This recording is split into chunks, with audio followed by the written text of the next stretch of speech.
Praise the lord. యేసుక్రీస్తు దివ్యనామంలో మీ అందరికీ నా హృదయపూర్వక వందనాలు తెలియజేస్తున్నాను. పిల్లరా, బాగున్నారా?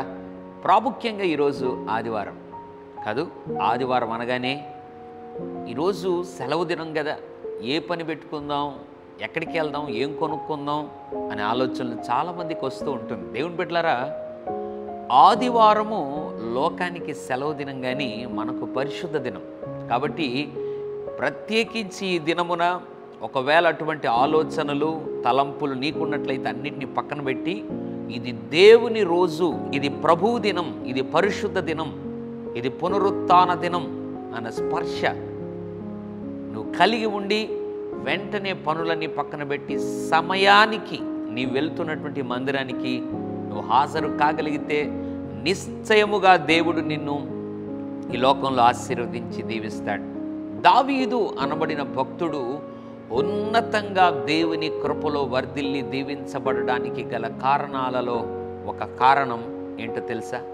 దేవుని మందిరాన్ని ఎంతగానో ప్రేమించాడు.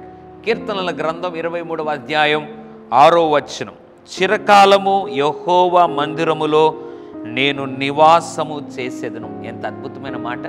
వాస్తవానికి దావీదు ఈ లోకంలో రాజు కాబట్టి నివసించాలంటే ఎక్కడైనా నివసించవచ్చు.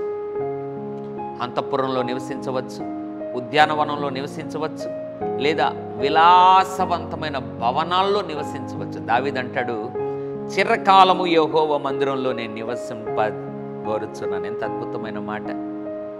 చిరకాలం యెహోవా మందిరం ఎందుకు నివసించాలనుకున్నాడు? దావీదుకు తెలుసు, దేవుని మందిరాన్ని ప్రేమించు వారిని, దేవుని మందిరములో నివసించు వారిని దేవుడు దీవిస్తాడని.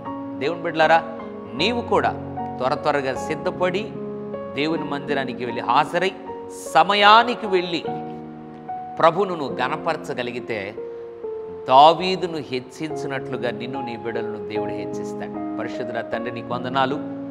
చిరకాలము యెహోవా మందిరములో నివాసము చేసేదనని దావీదు పలికినట్లుగా ఆ అనుభవాలలో మేము కూడా జీవింపచేయమని యేసు నామములో ప్రార్థిస్తున్నాం తండ్రి.